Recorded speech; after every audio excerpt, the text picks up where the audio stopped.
الجود والكرم وآله وأصحابه الكرام وابنه الكريم وبارك وسلم صلاة دائمة سرمدا أبدا.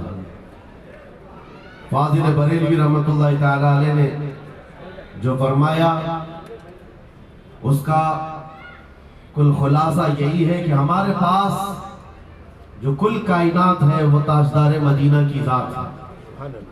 اس لیے اے سنیوں آج ہمارے پاس سے بہت ساری چیزیں چھن گئی ہیں، لوٹ لی گئی ہیں، ختم ہو گئی ہیں، لیکن اس کے باوجود بھی آپ کے لیے حکم یہ ہے کہ آپ کو نراش ہو کر مایوس ہو کر جینے کی کوئی بھی ضرورت نہیں، کبھی ضرورت نہیں.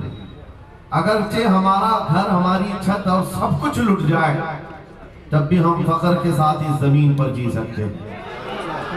وجہ کیا ہے؟ دنیا کے پاس تخت و تاج تو آ سکتا ہے لیکن گنبد خضرا کی چھاؤں ہمارے پاس. نبی پاک صلی اللہ تعالی علیہ وسلم کی جو نسبت پاک ہے یہ تمہارے فخر کے لیے کافی ہے، تمہاری عزتوں کے لیے کافی ہے. ایک مرتبہ ایسا ہوا، بخاری شریف کی حدیث بھی ہے کہ رسول پاک صلی اللہ تعالی علیہ وسلم ایک جنگ سے آنے کے بعد مال غنیمت جب تقسیم فرما رہے تھے، جو مال ہوتا تھا وہ مجاہدین صحابہ کے درمیان بانٹا جاتا تھا. تو جنگ میں شریک جو صحابہ تھے اس میں مہاجرین بھی تھے، انصار بھی تھے. اور آپ جانتے ہیں مہاجرین جو ہجرت کر کے آئے ہوئے مکہ سے، اور انصار جو مدینہ طیبہ کے رہنے والے. اب حضور پاک صلی اللہ تعالی علیہ وسلم نے جب مال تقسیم فرمایا تو اس میں مہاجرین کو تھوڑا سا مال زیادہ دے دیا، مہاجرین کو مال تھوڑا سا زیادہ دے دیا گیا اور انصار کو مال تھوڑا سا کم دیا گیا. یہ بات پھیلنے لگی اور جب حضور پاک صلی اللہ تعالی علیہ وسلم کی بارگاہ میں یہ بات آئی کہ انصار کے درمیان یہ بات چل رہی ہے کہ اللہ کے نبی صلی اللہ تعالی علیہ وسلم نے مہاجرین کو تھوڑا سا مال زیادہ دے دیا ہے، مہاجرین کو تھوڑا سا مال زیادہ دے دیا ہے، اپنے گاؤں والوں کو زیادہ مال دے دیا ہے. تو یہ بات جب پھیلی تو حضور پاک صلی اللہ علیہ وسلم نے انصار قبیلے کے سردار سعد ابن معاذ کو بلایا اور پوچھا کیا تمہارے قبیلے میں یہ بات چل رہی؟ انہوں نے کہا ہاں یا رسول اللہ، انصار کے دلوں میں یہ بات آئی ہے کہ آپ نے مال مہاجرین کو تھوڑا زیادہ دیا ہے. حضور نے فرمایا بلاؤ سارے انصار. ایک جگہ بلایا اور اس پر جب سارے انصار جمع ہوئے تو پوچھا حضور نے کیا تمہارے دلوں میں ایسی بات ہے کہ میں نے مال مہاجرین کو تھوڑا زیادہ دے دیا؟ سبوں نے کہا ہاں آقا، ہمارے دل میں یہ بات چل رہی ہے، مال کے لیے بات تھی. نبی پاک صلی اللہ علیہ وسلم نے ایسی تقریر فرمائی تھی، ایسا خطبہ دیا تھا، انصار کی آنکھیں بھیگ گئیں. صحابہ کہتے ہیں ہماری داڑھیوں سے آنسو گر رہے تھے. اللہ کے نبی صلی اللہ علیہ وسلم نے فرمایا، طویل حدیث ہے، آخری جملہ میں کہہ رہا ہوں جو میرے لیے عنوان سے ریلیٹڈ ہے، میرے گفتگو سے ریلیٹڈ جو بات ہے وہ عرض کر رہا ہوں. نبی پاک صلی اللہ علیہ وسلم نے فرمایا اے انصار، یہ بات صحیح ہے کہ میں نے تھوڑا مال مہاجرین کو زیادہ دیا ہے، لیکن کیا تم اس بات سے راضی نہیں ہو؟ کیا اس بات سے تم مطمئن نہیں ہو کہ لوگ ساری دنیا لے جائیں اور جس کے پاس دنیا نہ ہو محمد رسول اللہ کو لے جائے؟ جن غریبوں کے پاس مال نہ ہو میرے آقا نے فرمایا وہ اللہ کے رسول کو ساتھ لے جائے. آج ہمارے پاس فخر کرنے کا سب سے بڑا ذریعہ میرے مصطفیٰ کی محبت ہے، نبی کریم صلی اللہ تعالی علیہ وسلم کی نسبت پاک ہے. اسی لیے آپ کو حالات کے اعتبار سے کبھی کوئی ایسا ڈیگریڈ کرتا ہو اور تمہیں ایسا سکھاتا ہو کہ اب تو تمہارا فیوچر ہی نہیں ہے، تب اس سے کہو قرآن کہتا ہے وَلَلْآخِرَةُ خَيْرٌ لَكَ مِنَ الْأُولَىٰ. رب فرماتا ہے محبوب کی ہر آنے والی گھڑی پچھلی گھڑی سے زیادہ بہتر ہے. آئے گا، اچھا وقت بھی آئے گا. اندھیرے میں ہم بیٹھے ہیں تو اس کا مطلب یہ نہیں ہے کہ صبح ہوگی ہی نہیں، صبح تو ہونی ہے، اجالا تو آنا ہی ہے. لیکن آپ سب کو میرے عزیزوں اس دور میں جس پر جمع رہنا ہے وہ کیا ہے؟ وہ ایمان پر استقامت ہے. اپنے دین کا سودا ہونے نہیں دینا، حضور پاک کی محبت میں کوئی کمی آنے نہ دینا۔ میں تو کہتا ہوں اس خچر سے زیادہ غیرت مند کون ہو سکتا ہے جو مدینہ طیبہ کا ہے۔ گدھا جس کو آپ کہہ سکتے ہو یا گھوڑا جس کو کہہ سکتے ہو، ان دونوں کے بیچ میں ایک نسل ہوتی خچر کی۔ خچر حضور پاک صلی اللہ علیہ وسلم کے پاس ایک خچر تحفے میں لایا گیا تھا خیبر کی جنگ میں، حضور پاک نے قبول کیا۔ یہودیوں کا علاقہ ہے خیبر، وہاں حضور پاک صلی اللہ علیہ وسلم کی بارگاہ میں جب یہ ہدیتاً آیا، اور وہ ہدیہ جس پر حضور نے سواری کی، زندگی بھر میرے آقا صلی اللہ علیہ وسلم جس خچر پر سواری کرتے رہے، یہ تحفے میں آیا تھا۔ جانتے ہو جس وقت یہ خچر حضور کی بارگاہ میں ہدیتاً پیش کیا گیا، نبی پاک صلی اللہ علیہ وسلم سے وہ اپنا سر ہلا ہلا کر کے بات کر رہا تھا اور حضور مسکرا رہے تھے۔ صحابہ نے پوچھا آقا یہ کیا کہہ رہا ہے؟ سنو توجہ، ہم امت ہیں اور حضور پاک صلی اللہ علیہ وسلم سے محبت کرنے کی بات کرتے، اشرف المخلوقات جانور نہیں، لیکن ایک جانور نبی پاک صلی اللہ علیہ وسلم کے دربار میں کیا کہہ رہا ہے؟ حضور فرماتے ہیں یہ خچر مجھ سے کہہ رہا ہے آقا اب تک میں ایک یہودی کی ملکیت میں تھا، میرا مالک یہودی تھا اور اسی کے گھر میں رہتا تھا، وہ مجھ سے سامان لدواتا تھا ادھر سے ادھر، لیکن یا رسول اللہ صلی اللہ علیہ وسلم جب کبھی وہ میری پیٹھ پر بیٹھنا چاہتا میں گرا دیتا، میں بیٹھنے نہیں دیتا تھا۔ خچر کہہ رہا ہے یہودی میرا مالک تھا، لیکن جب بھی وہ بیٹھنے کی کوشش کرتا میری پیٹھ پر میں اسے گرا دیتا۔ حضور فرماتے ہیں اس سے پوچھا ایسا تو کیوں کرتا تھا، ایسا تو کیوں کرتا تھا؟ سنو میرے عزیزوں، خچر کہتا تھا میں ان خچروں کی نسل میں ہوں کہ میرے باپ داداؤں کی پیٹھ پر اللہ کے نبی سواری کیا کرتے تھے، بنی اسرائیل کے انبیاء سواری کرتے تھے، اور ان کی نسل کا میں آخری خچر ہوں، اور سلسلہ انبیاء میں آپ آخری میں بھی ہیں۔ مجھے میری ماں نے یہ کہا تھا کہ اپنی پیٹھ سنبھال کر رکھنا، اس پر تاجدار انبیاء سواری کرے۔ خچروں کو اتنا علم ہے، ان قادیانی گدھوں کو علم نہیں۔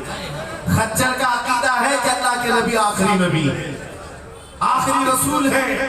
میرے عزیزوں اپنی پیٹھ کو سنبھال کر رکھا کہ کوئی اور بیٹھنے نہ پائے، کہ اللہ کے رسول بیٹھنے والے ہیں۔ اور اس کے بعد آپ کو پتا ہے اس خچر پر سواری صرف رسول اللہ نے فرمائی، اور وہ خچر کتنا غیرت مند تھا، کتنا غیرت مند تھا کہ اس پیٹھ پر کسی اور آلائش کو اور ناپاکی کو کبھی گوارا نہیں کیا۔ اور حد تو یہ ہے حدیثوں میں موجود ہے حضور پاک صلی اللہ علیہ وسلم کی جب وفات ہوئی تو یہ زندہ رہا، لیکن جانتے ہو صرف 3 دن کے بعد بیر غرض ایک کنواں ہے جس میں چھلانگ لگا کر یہ جان دے دی کہ اب اس کے بعد کوئی نہیں بیٹھے گا جو رسول اللہ کی سواری ہے۔ میرے آقا صلی اللہ علیہ وسلم سے نسبت کا احترام جانور اتنا کرتے تھے، تمہاری نسبت تو امت کی ہے، تمہاری نسبت امت کی ہے۔ کیا تمہیں یہ زیب دیتا ہے کہ جن آنکھوں کو تم نے سنبھال رکھا ہے میرے آقا کا دیدار کرنا ہے، تو ان آنکھوں کو غلاظت میں کیسے ہم ڈال سکتے ہیں، کیسے بے حیائی میں ڈال سکتے ہیں؟ ان ہاتھوں کو کیوں نہیں سنبھال کر رکھ سکتے کہ یہ ہاتھ میرے آقا سے مصافحہ کرنے والے؟ عقیدہ ہے کہ نہیں ہے؟ یقین ہے کہ نہیں؟ میرے آقا نے فرمایا قیامت کے دن میں مصافحہ کروں گا۔ حضور پاک صلی اللہ علیہ وسلم سے جب مصافحہ کرنے کی تمنا ہے تو پھر اس ہاتھ کی کتنی حفاظت ہونی چاہیے۔ وہ خچر اپنی پیٹھ پر کسی اور غیر کو برداشت نہیں کیا، صرف اس لیے کہ یہ پیٹھ میں نے سنبھال رکھی ہے اللہ کے رسول کے لیے۔ آج ہم بچ سکتے ہیں اپنے ہاتھوں کو، اپنے پیروں کو، اپنی آنکھوں کو، اپنی زبان کو صرف اس لیے بچا کر رکھیں کہ یہ ساری امانت رسول اللہ کی ہے۔ کیوں؟ بریلی سے یہی تو آواز آتی ہے ہمارا اپنا کچھ نہیں ہے، دہن میں زبان تمہارے لیے، یا رسول اللہ بدن میں ہے جان، اور ہم آئے یہاں اور اٹھے بھی وہاں۔ جب رسول اللہ کے لیے جینا ہے تو میرے عزیزوں ہمیں ہر شے کی حفاظت بھی ضروری ہے۔ کہیں ایسا نہ ہو کہ ہماری گردن میں کوئی دوسرا پٹا ڈالنے کی کوشش کرے گا، کبھی نہ ہو کہ کسی اور کی غلامی کا پٹا ہماری گلے میں پڑ جائے. نہیں، ہم رسول اللہ کے جنت رسول اللہ. دنیا اگر ہمیں پہچانے تو بیدم وارسی کا وہ شعر یاد رکھو. بیدم وارسی بڑے عاشق رسول ہیں، کہتے ہیں سگے طیبہ سا مجھے کہہ کر کے پکارے بیدم، یہی رکھی ہو میری پہچان مدینے والا. دعا یہ کرتے تھے کہ اے اللہ، اے رسول پاک، میری پہچان اتنی بنا دے کہ دنیا مجھے طیبہ کا کتا کہے، اس کے علاوہ میری کوئی پہچان نہ ہو. مجھے دنیا اگر پہچانے تو حضور کے نام سے پہچانے. عزیزان گرامی اوقات، اتنی غیرت تو تمہارے اندر آنی چاہیے کہ حضور پاک صلی اللہ تعالیٰ علیہ وسلم سے ہمارا نام جڑا ہوا ہے اور ہمیں ہر شے کو سنبھال کر رکھنا ہے. صرف ایک بات میں بتا دوں، بہت سارے نوجوان محبت کرتے ہیں ہم سے، ہمیں پتا ہے، بے انتہا محبت کرتے ہیں. کسی نوجوان کو اٹھا کر میں کہوں یہ لے میرا امامہ، میں آج تجھے پہنا دیتا ہوں، خوشی سے وہ لے کر کے جائے. ظاہر سی بات ہے اس کے دل میں اگر میری محبت ہے تو یہ امامہ پہن کر کے نکل جائے. میں اس سے پوچھتا ہوں کہ جب یہ سر پر امامہ ہو تو کیا شراب کی دکان پر کھڑے ہو سکتے ہو؟ کیا کسی آوارہ گردی میں جا سکتے ہو سر کے امامے کی قدر تم رکھے ہوئے؟ بار بار دل میں یہ خیال آئے گا کہ نہیں، میں اس لباس کے ساتھ، اس امامے کے ساتھ یہاں کھڑا رہوں گا تو دنیا کیا سوچے گی؟ صرف میں تو ایک نکمہ آدمی ہوں. میرے امامے کو پہننے کے بعد تمہارا احساس یہ ہو سکتا ہے کہ مجھے نہ شراب کے اڈے پر جانا ہوگا، نہ تاش کے پتوں پر، نہ ہی آوارہ گردی میں، نہ کسی گلی کوچے میں، بلکہ اسے احترام لازم ہوتا ہے. میرے عزیزوں، میرے امامے کی کیا بات، تمہاری گردن پر تو رسول اللہ کی نسبت کا پٹا. جس جگہ پر ہو صرف اتنا خیال آ جائے کہ میں نبی پاک صلی اللہ علیہ وسلم کا غلام ہوں، کل کو میرے بد عمل کردار سے، میرے کسی برے اخلاق سے دنیا حضور کی طرف انگلی نہ اٹھائے، نبی پاک صلی اللہ تعالیٰ علیہ وسلم کی طرف انگلی نہ اٹھائے. یہ آج آپ کی ضرورت ہے میرے عزیزوں. تمہاری نسبت حضور سے وابستہ ہے تو تمہارا ہر عمل دنیا کے سامنے آئینے کی طرح ہے. جانتے ہو جب عید ہو، بقرعید ہو کہ جلوس عید میلاد ہو، دنیا تمہیں دیکھتی ہے اور پہچاننا چاہتی ہے کہ کون ہے محمد صلی اللہ علیہ وسلم. تم اپنے اخلاق سے سفیر ہو، ترجمان ہو رسول اللہ کا، اپنے اعمال سے حضور پاک صلی اللہ علیہ وسلم کی ترجمانی کر سکتے ہو اور دنیا حضور کی تک پہنچنے کا تم ذریعہ بن سکتے ہو. آج ایک حدیث میں آپ کے سامنے رکھتا ہوں. حضرت عمر فاروق کا دور ہے.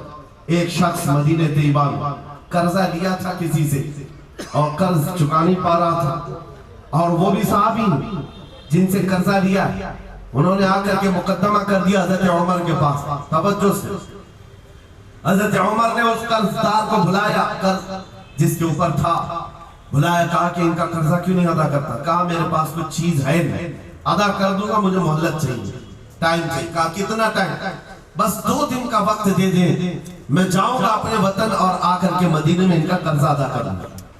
لیکن اب وہ پکڑا گیا ہوا آدمی ہے، اس کو چھوڑے تو کس کی ضمانت پر چھوڑے؟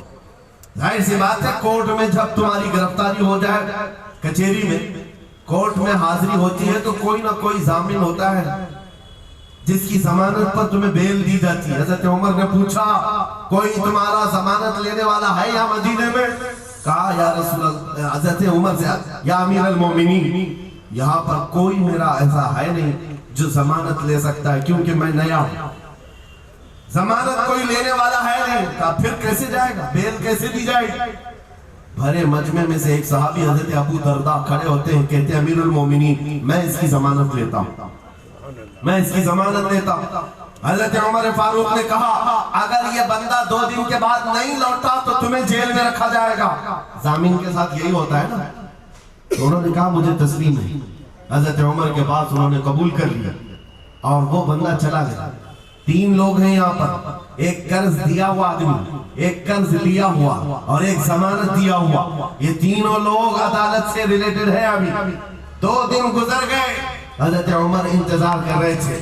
شام قریب آ گئی، عدالت لگی ہوئی تھی. آپ نے پوچھا کہ فلاں جو قرضدار تھا آیا؟ لوگوں نے کہا ابھی نہیں آیا. کہا بلاؤ ابو درداء کو جنہوں نے ضمانت دی تھی. بلایا گیا، کہا تمہاری گرفتاری ہو سکتی ہے، تم نے جس کی ضمانت لی تھی وہ نہیں آیا۔ حضرت ابو درداء کہتے میرا یقین ہے وہ آئے گا، میرا یقین ہے وہ آئے گا۔ مغرب ہونے سے پہلے پہلے وہ بندہ دیہات کا رہنے والا دوڑتا وہ آ گیا، قرضہ واپس لے کر کے آیا۔ حضرت عمر کے پاس جب اس نے رکھا کہ یہ میرے قرض کی واپس میں امانت لے کر کے آیا ہوں، بلائیں اس صحابی کو جن کا قرضہ میں نے لیا تھا۔ وہ صحابی آئے، کہا کہ 2 دن کا یہ وقت لیا تھا، واپس لا کر تمہارا قرضہ دے دیا ہے۔ اس صحابی نے کہا امیر المومنین میں معاف کرتا ہوں، مجھے نہیں چاہیے قرض، واپس نہیں چاہیے۔ عجیب معاملہ، کہا میں معاف کرتا ہوں۔ اب سنو، ہر ایک سے حضرت عمر نے پوچھا، اس دیہاتی شخص سے پوچھا، تینوں کی جو بات ہے وہ سب سے زیادہ امپورٹنٹ ہے آج ہمارے لیے۔ اس قرضدار سے پوچھا تو بھاگ گیا تھا، اپنے گھر گیا تھا اور یہاں مدینے میں کوئی تجھے پہچانتا نہیں تھا، گیا تھا تو واپس وہیں سے وہیں چلا جاتا کہیں تو تجھے ڈھونڈنا مشکل ہوتا، کیا بات ہے کہ تو واپس لوٹ کر کے آیا اس قرضے کو ادا کرنے کے لیے؟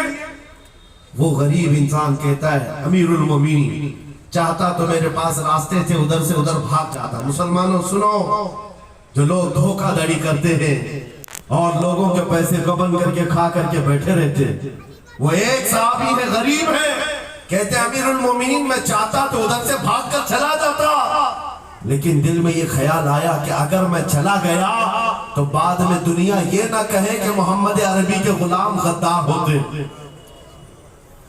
کہیں دنیا یہ نہ کہے کہ محمد عربی کے غلام دھوکے باز ہوتے ہیں۔ میرے عمل سے میرے نبی کی بارگاہ میں کوئی انگلی نہ اٹھائے، اس لیے میں واپس آتا۔ دوسرے وہ صحابی کو حضرت عمر نے پوچھا جنہوں نے ضمانت دی تھی، ابو درداء تم تو اس کو پہچانتے بھی نہیں تھے، تم نے ضمانت کیوں نہیں دی؟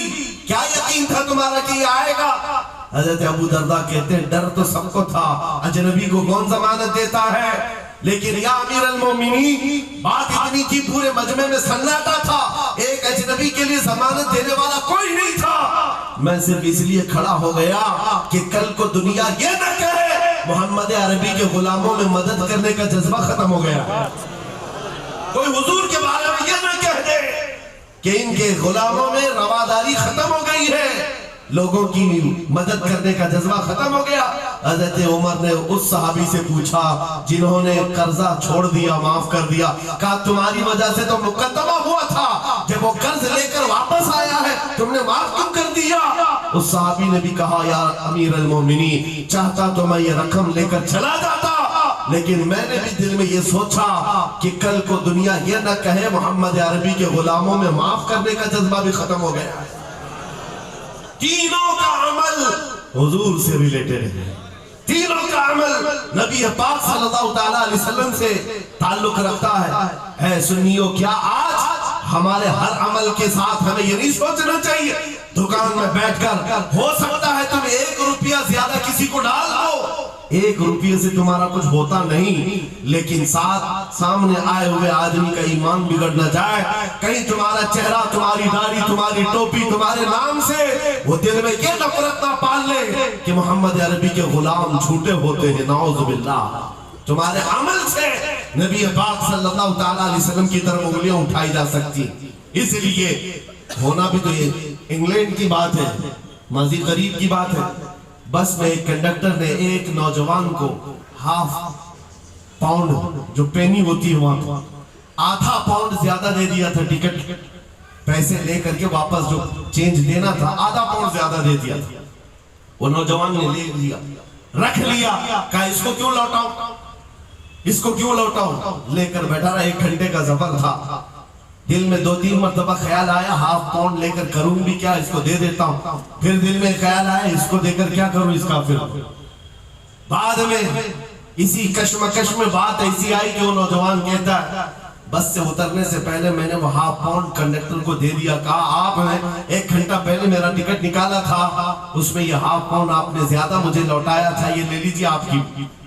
وہ کنڈکٹر کہتا ہے یہ غلطی سے ½ پاؤنڈ زیادہ نہیں گئے تھے، مسلسل کئی سالوں سے میں اسلام کو پڑھ رہا ہوں، محمد عربی صلی اللہ علیہ وسلم کی سیرت پڑھ رہا ہوں. نبی پاک صلی اللہ علیہ وسلم کی سیرت کا سب سے اہم چیپٹر میں نے یہ پڑھا تھا کہ وہ سب سے زیادہ امانت دار تھے. میں نے آج یہ طے کیا تھا کسی مسلمان کو میں دیکھوں کہ وہ 1400 سال پہلے والی امانت اب بھی باقی ہے یا نہیں. تو نے ہاتھ پاؤں لوٹا کر کے میرے ایمان کو مضبوط کر دیا. اب میں اسلام میں داخل ہوتا ہوں. نعرہ تکبیر، نعرہ رسالت، عظمت رسول. تمہارا چھوٹا سا عمل، وہ نوجوان کہتا ہے ہاف پاؤنڈ میں میرا اسلام بیچ بھی سکتا تھا اور لوٹا دیا ہے تو کسی بندے کے حضور کی غلامی میں داخل ہونے کا سبب بھی بن گیا. اسی لیے عزیزان گرامی اوقات ہمارا ہر عمل بڑا ذمہ دار ہے. ہمارا ہر عمل بڑا ذمہ دار ہے. صرف آج کے دور میں آپ کو احساس میں یہ دلانا چاہتا ہوں کہ قرآن تمہارے متعلق کہتا ہے کنتم خیر امت، تم سب سے بہترین امت ہو، سب سے بہترین امت ہو جو انسانوں میں نکالے گئے ہو. مجھے بتاؤ